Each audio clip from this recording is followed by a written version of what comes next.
안녕하세요. 알고리즘 투자자이자 퀀트 금융 데이터 사이언티스트 라일라입니다. 오늘은 9월 1일 노동절이라 미국은 휴장일입니다. 그렇기 때문에 많은 투자자들이 오늘 하루는 주식에 크게 신경 쓰지 않고 휴식을 취하며 시간을 보냈을 것으로 생각합니다. 지난주 금요일 시장을 간단히 리뷰하면서 이번 주를 준비해 보도록 하겠습니다. 지난주 금요일 시장은 대체로 하락세를 보였습니다. 특히 엔비디아는 중국 판매 제약과 알리바바 신용 관련 뉴스로 인해 3% 하락했습니다. 그러나 이는 여느 때처럼 소음이며 AI 사이클이 지속되는 한 엔비디아는 보유의 관점으로 보는 것이 좋습니다. 엔비디아의 데이터 센터 매출, 특히 네트워킹 관련 매출이 앞으로 더욱 커질 것으로 예상되기 때문에 우려할 필요가 없습니다. 지난 4월처럼 모든 주식이 동반 급락하는 장세가 아니라 현재는 섹터별 순환 매매가 이어지고 있는 상황입니다.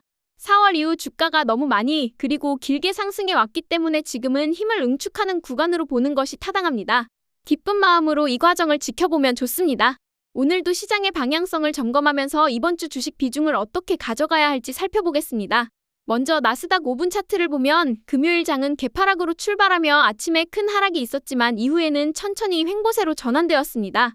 이는 월말 효과로 장 초반에 자금이 빠져나간 후 추가 하락은 멈추고 횡보가 이어졌다는 의미입니다.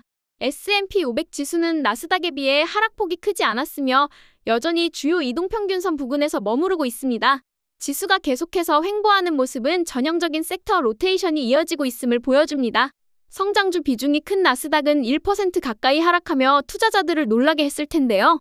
정고점 돌파에는 실패했으며 주도주들이 정고점을 돌파하지 못하는 상황에서 기술 혁신 주식들이 많은 나스닥은 당연히 쉬어갈 수밖에 없는 상황입니다. 그동안 많이 상승했기 때문에 가격 조정이든 기간 조정이든 반드시 필요한 시점이며 이번에는 기간 조정이 이어질 가능성이 높습니다. 반면 소형주는 지난주 돌파한 자리를 지켜내며 여전히 강한 모습을 보였습니다. 이는 지난주 유입된 자금이 빠지지 않고 유지되고 있다는 신호입니다. 섹터 로테이션을 하나하나 잡을 수 있으신 분들은 소형주 트레이딩이 적합하지만 그렇지 못하고 메가 트렌드, 즉 세상을 바꾸는 큰 트렌드 위주로 투자하시고 싶으신 분들은 여전히 주도주 위주의 투자가 적절해 보입니다. 금은 오랜만에 돌파를 시도하며 기대감을 높이고 있습니다. 돌파가 유지되지 않는다 하더라도 자산 분배 측면에서 계속 보유할 수 있기 때문에 일정한 비율로만 보유가 적절합니다. 비트코인은 주말 내내 급등락을 반복했지만 하락세는 멈춘 것으로 보입니다. 현재는 모멘텀이 부족하기 때문에 모멘텀 투자자는 지난주 매도 후 관망하는 것이 적절합니다. 그러나 장기 투자자라면 조만간 매수 기회가 다시 올 것으로 예상됩니다. 이더리움은 21일 이동평균선을 지켜내며 머무르고 있습니다. 당분간 기간 조정이 이어질 가능성이 있지만 성장주와 주도주가 다시 상승할 때 이더리움 역시 크게 폭발할 수 있습니다. 따라서 보유 관점이 여전히 유효합니다. 공포 탐욕 지수는 금요일 64로 탐욕 구간에서 마감했습니다. 시장 심리는 여전히 나쁘지 않은 상태입니다. 정보가 너무나 빠르게 흐르는 시장에서 모든 사람들이 9월은 주식이 안 좋은 달이라는 것을 알아버렸기 때문에 모두가 아는 정보는 정보가 아니기 때문에 작은 하락에도 매수세가 들어올 확률이 클 수 있다는 것을 인식하셨으면 좋겠습니다. 2025년 8월 29일 기준으로 시장은 모든 주요 지수가 상승 추세를 유지하고 있습니다. 하루 정도의 하락으로 매도하거나 시장을 떠날 이유는 전혀 없습니다. 장기 투자자라면 대상승장의 초입 구간으로 보고 오히려 주식 비중을 크게 가져가는 것이 바람직합니다. 하지만 지금은 베이스를 형성한 지 얼마 되지 않은 구간이기 때문에 분할 매수를 시작한다면 아주 크게 분할 매수하는 것이 좋습니다. 추세 추종 투자자 역시 현재는 보유 관점을 유지하는 것이 무난합니다. 다만 현금을 무작정 투입하기보다는 정확한 차트 셋업이 나타날 때만 매수하는 것이 좋습니다. 다만 새로운 매수 기회는 많지 않기 때문에 차트 패턴이 완성되어 돌파할 때 매수하거나 분할 매수 전략을 택하는 것이 바람직합니다. 현재는 80에서 100% 보유 비중이 적절합니다. 주도주의 현황을 살펴보도록 하겠습니다. 먼저 주식의 왕, AI의 왕, 엔비디아는 금요일에 3%나 하락했습니다. 그렇다고 해서 장기 보유하신 분들이 이 정도 하락에 흔들릴 이유는 전혀 없어 보입니다. 지금은 가격적으로나 기간적으로나 쉬어가는 시간이 필요할 뿐이고 그래야 다시 한번 큰 상승을 이룰 수 있습니다.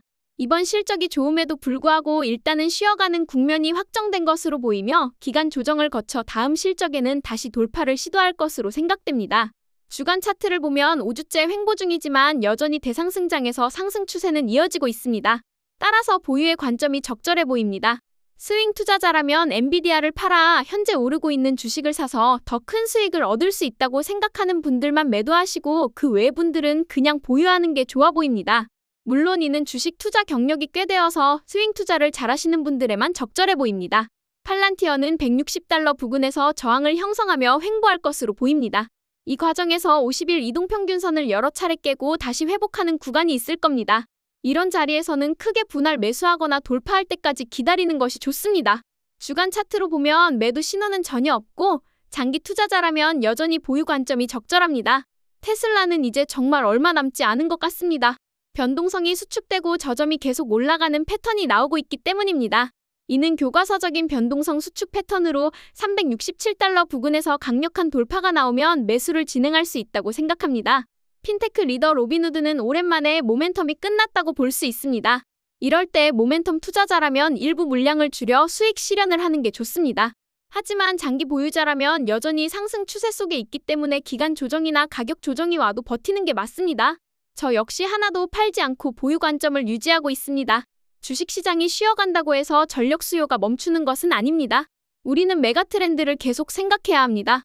AI 에너지 리더의 최고봉인 GE Vernova는 보유의 관점이 여전히 적절해 보입니다. 다만 모멘텀 투자자라면 지금 변동성이 크기 때문에 주의를 기울일 필요가 있습니다. 항공우주 리더 로켓랩은 거의 모든 성장주가 하락하던 날에도 상승 마감했습니다. 정배열 상태에서 다시 힘을 보여주고 있기 때문에 일단 보유하는 것이 좋아 보입니다. 오랜만에 살펴보는 크립토 리더 비트마인은 모멘텀이 약간 꺾인 모습입니다. 금요일에 50일 이동평균선을 무너뜨리며 베이스를 다시 형성하려는 모습이 보입니다. 장기 투자자라면 크게 분할 매수하는 전략이 필요합니다. 하지만 모멘텀 투자자라면 아무리 미래가 유망하다고 해도 지금은 모멘텀이 끝났기 때문에 굳이 연연하지 않는 것이 좋아 보입니다. 결국 지금은 비트마인의 장기 투자자들의 시간이라고 할 수 있고 모멘텀 투자자들은 물량을 조금이라도 줄이는 게 적절해 보입니다. 오늘도 사이클을 보면서 마무리하도록 하겠습니다. 주간 차트를 보면 현재 상승 추세 18주차, 전고점 탈환 후 10주차입니다. 대상승장은 대부분 하락장을 겪은 뒤 전고점을 탈환하는 순간부터 시작됩니다. 지금은 대상승장 10주차에 불과하며 보통 1년에서 1년 반 정도 이어지기 때문에 아직 갈 길이 멉니다. 경기 불황의 신호가 보이기 전까지는 걱정할 필요가 없습니다. 주식은 3에서 4개월 오르면 반드시 그만큼의 기간 조정이 필요합니다. 그렇기 때문에 9월과 10월에 쉬어가더라도 전혀 놀랄 일이 아닙니다. 우리는 그럴 때 실적이 좋은 주식을 모아가거나 아니면 그냥 기다리면서 어떤 주식을 담을지 공부하는 시간이 되어야 합니다. 결국 AI의 미래는 끝나지 않았습니다. 계절성의 변동과 소음이 있더라도 AI 혁신은 반드시 시장을 이끌어갈 것입니다. 그렇기 때문에 흔들리지 말고 계속 투자 공부를 이어가는 것이 중요합니다. 비가 오나 눈이 오나 S&P 500 적립식 투자로 포트폴리오의 본질을 탄탄히 유지하고 그 위에 개별 기업을 공부해서 현금을 투입한다면 더 큰 기회를 잡을 수 있을 것입니다. AI의 혁신이 불안하신 분들은 다시 한번 인터넷과 스마트폰, 클라우드 혁신 사이클을 공부하셔서 마음을 다잡으시기 바랍니다. 오늘도 저희 전략이 재미있으셨다면 좋아요와 구독 버튼 눌러주세요. 지금까지 방구석 헤지펀드 매니저 라일라였습니다. 감사합니다.